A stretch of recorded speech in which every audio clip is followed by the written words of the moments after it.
This is Dr. Marlene Shiple, and I welcome you to Thoughtful Tuesdays Group Grief Circle. I began this circle as a safe, secure place for people to come who are in the throes of grief. It can include a lot of emotions. It can include betrayal, disappointment, sadness for sure.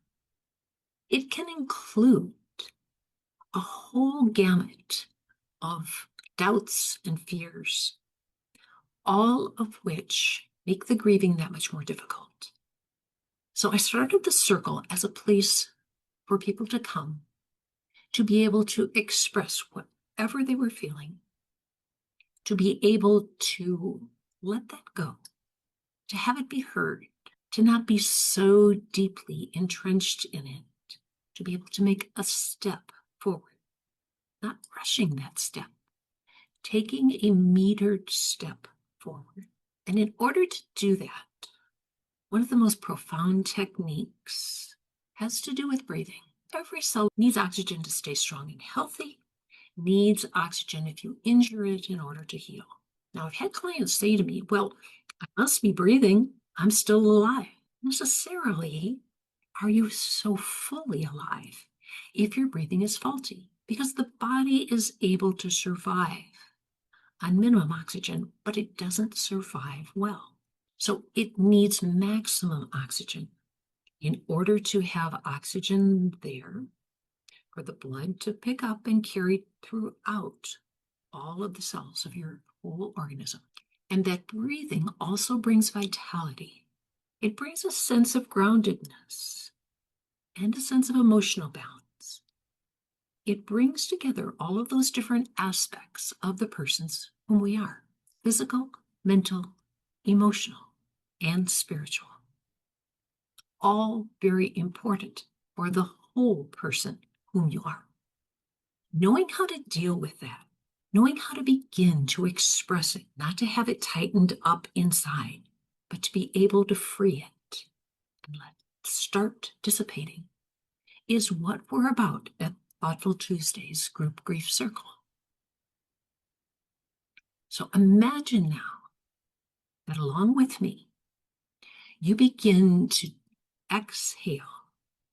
And I suggest you exhale first, because if you're all tensed up and you go to inhale first, there's not enough room to inhale deeply. That tension, that tightness holds you rigid, not allowing the oxygen to enter. So exhaling first relaxes your breathing mechanism. It allows there to be room for your next step, which is inhaling deeply. Taking in oxygen that goes to your entire body, and then exhaling, elongate that exhale.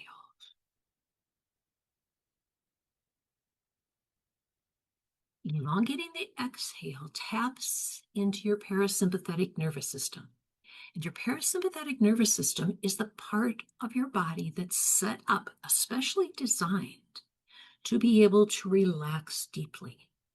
So the parasympathetic nervous system is a half of the nervous system, the autonomic nervous system, comprised of parasympathetic nervous system and sympathetic nervous system.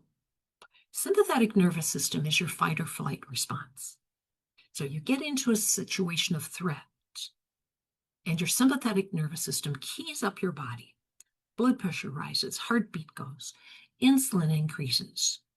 Your adrenaline is at its height, so that you can act in this situation of threat. You might fight, you might flee, you might freeze, but it puts you into an action state. Now, after you've been highly aroused like that, your body has another mechanism. That is your parasympathetic nervous system that is designed to help you relax back down. So when you elongate that exhalation, you trigger the parasympathetic nervous system to relax you deeply, physically, but also internally, emotionally, and mentally as well. So elongating that exhale followed by deep inhalation. Gate the exhale. Followed by deep inhalation. And then proceeding to breathe in exactly that way to help your whole mechanism to balance, to come to equilibrium or homeostasis. That is a technique that you carry with you all the time and that you can use all the time. I invite you to use it all the time. It is that powerful. It is that balancing, that harmonizing. It allows your mind to think more clearly. It allows your emotions to feel more stable. It allows your body to be more relaxed. And so you carry this with you. And you pay attention to your body. You notice the state that it's in.